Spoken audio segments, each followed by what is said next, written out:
வணக்கம். கடகராசி 2025 குரு பெயர்ச்சி, சனி பெயர்ச்சி, ராகு கேது பெயர்ச்சி என்று 4 ராஜகிரகங்களும் பெயர்ச்சி பெற்று கடகராசியான உங்களுக்கு எத்தகையான நற்பலன்கள், எத்தகையான கெடு பலன்கள் இந்த 4 ராஜகிரகங்களும் தரப்போகிறது என்பதை சிறு விளக்கமாகவே பார்த்துவிடலாம். கடகராசி சந்திரனின் ஆட்சி வீடாக இருக்கக்கூடிய ஒரு ராசி. கடகராசியான உங்களுக்கு 2025 மார்ச் மாதத்தில் முதலில் சனி பகவான் பெயர்ச்சி பெறுவார். அஷ்டம சனி விலகியதும் கஷ்டங்கள் விலக வேண்டும். ஆனால் ராகு கேதுக்கள் பாதகமான நிலையிலும் குரு பகவான் பாதகமான இடத்திலும் அமருவதால் சென்ற ஆண்டுகளில் இருந்த பிரச்சனைகள் 2025 மார்ச் மாதத்துக்கு பிறகு கடந்த ஆண்டுகளில் இருந்த பிரச்சனைகள்தான் இருக்காது. ஆனால் மற்றொரு பிரச்சனை, வேற மாதிரியான கஷ்டங்களும் நஷ்டங்களும் பின்தொடர ஆரம்பிக்கும்.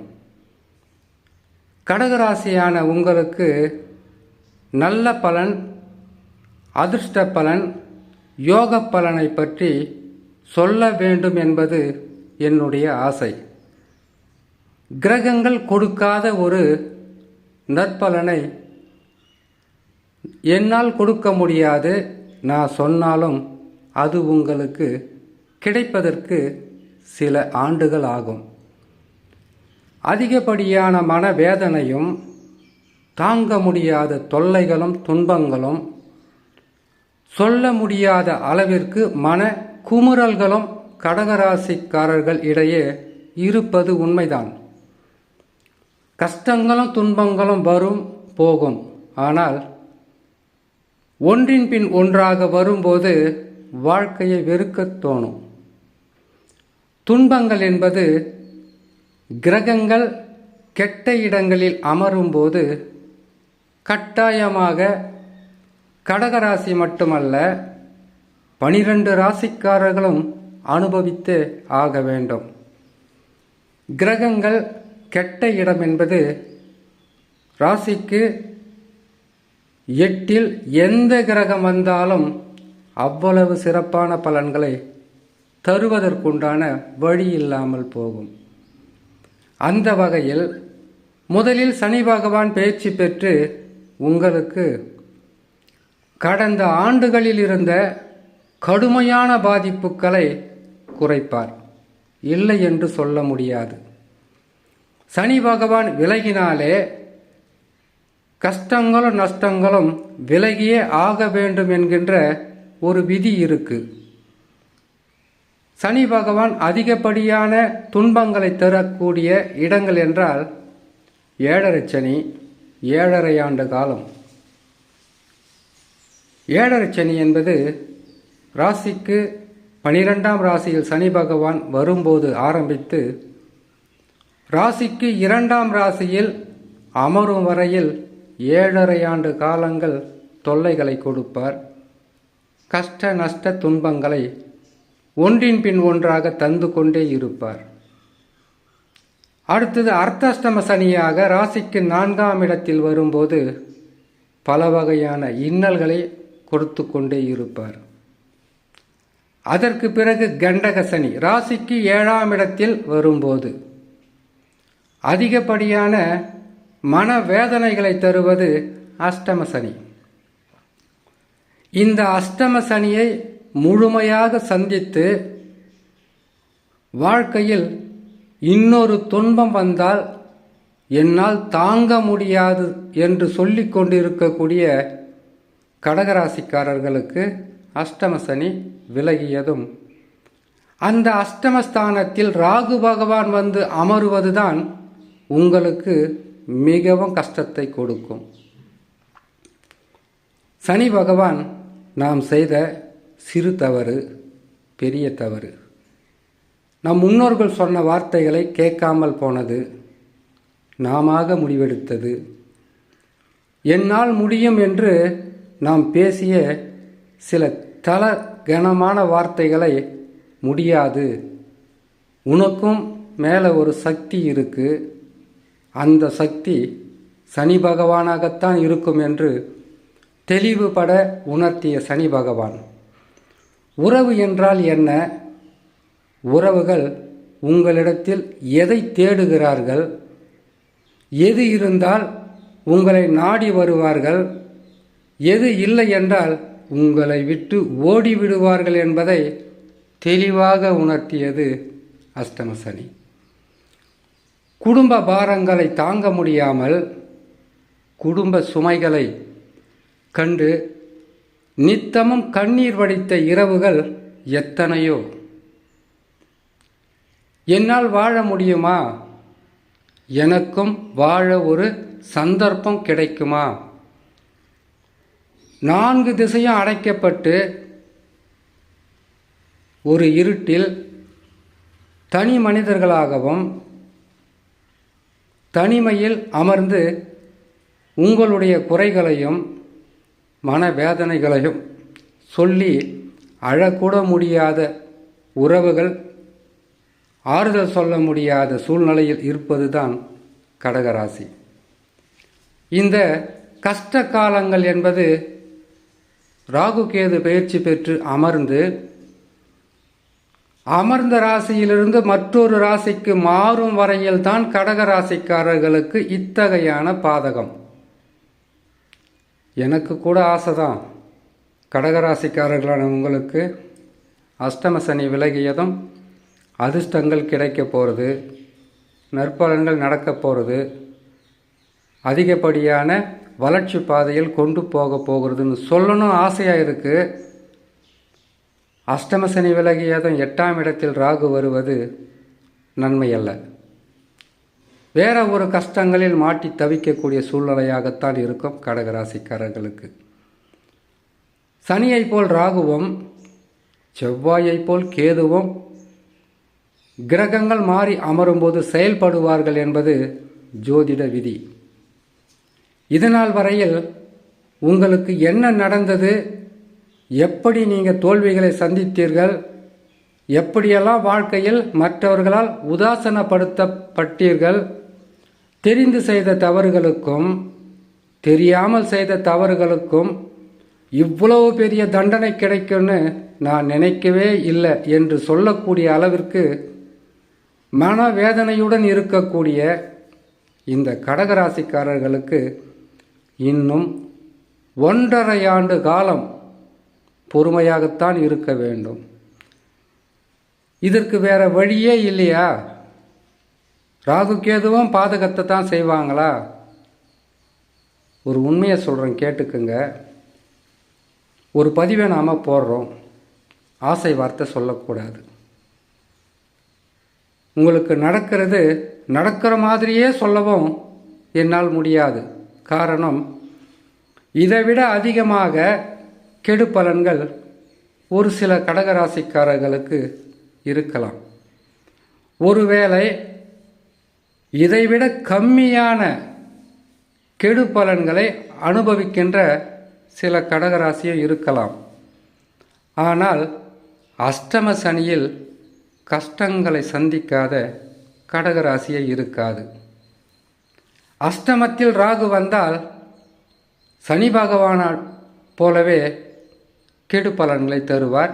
ஆனால் சனியின் செயல்பாடு ஒரு நிலையில் என்றால் ராகுவின் செயல்பாடு வேறொரு நிலையாக இருக்கும். ஒரு பிரச்சனையிலிருந்து தாண்டி வருவதற்குள் இன்னொரு பிரச்சனையில் நான் சிக்கிக்கிட்டேனே என்று சொல்லக்கூடிய அளவிற்குத்தான் இருக்கும். ஆறுதலாக 4 வாரத்தை சொல்லணும்னு தான் எனக்கும் ஆசையாக இருக்குது. நல்லது நடக்காத போது நல்லது தான் நடக்குதுன்னு சொல்ல முடியாது. நான் சொல்லக்கூடிய இந்த பதிவாகப்பட்டது அனைத்து கடகராசிக்காரர்களுக்கும் இதே நிலையில் தான் நடக்கும்னு சொல்ல முடியாது. யோக ஜாதகமாக இருந்தால் பாதகங்கள் குறைந்திருக்கும். பெரிதளவு துன்பங்கள் இருந்திருக்காது. பாதக ஜாதகமாக இருந்தால் நான் சொன்னதை விட அதிகப்படியான தொல்லைகளாகத்தான் இருந்திருக்கும். சரி, ராகு கேது பாதகம். ராகு 8 இருக்கும்போது கேது பகவான் உங்கள் ராசிக்கு 2 இருப்பார். நல்ல நாளில் கூட கேது பகவான் யாருக்குமே நல்லது செய்ய மாட்டார். சனி பகவானை கூட நம்பிடலாம், ராகுவை கூட நம்பிடலாம்.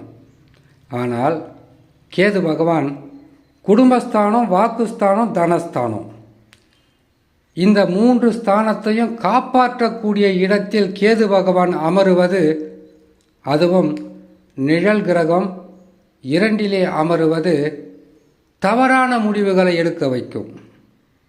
அது என்ன தவறான முடிவு? இதனால் வரையில் நாம் எப்படியாவது பிரச்சனைகளை தீர்க்கறதுக்கு உண்டான வழியை தேடிக்கிட்டு இருந்தீங்க. இப்போது எந்த நிலையிலாவது எந்த வழியிலாவது போய் நம்ம பிரச்சனைகளை தீர்க்கணுன்ற ஒரு முடிவுக்கு வருவீங்க. இது தவறு.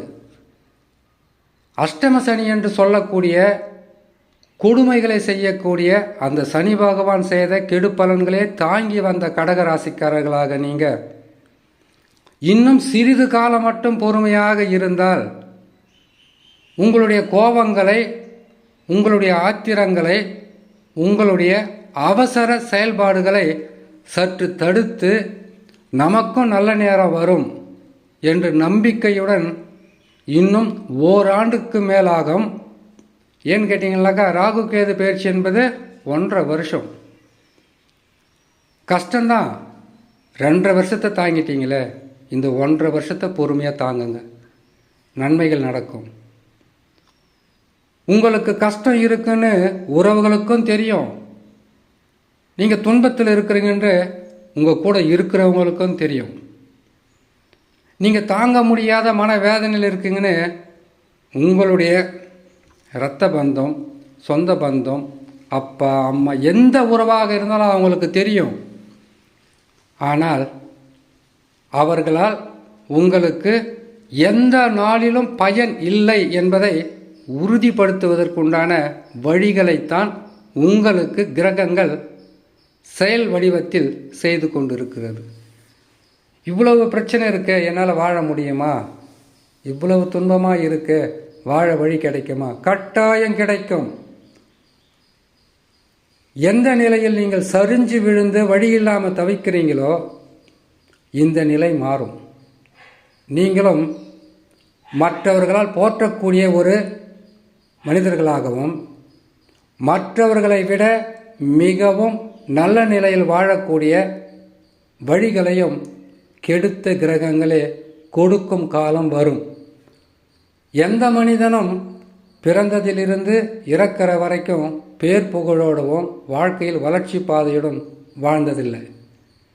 வீழ்ந்தவன் எழுவான், தாழ்ந்தவன் உயருவான். தவறான பாதைக்கு கடகராசிக்காரர்களாக நீங்கள் போகாமல் இருந்தாலே போதும்.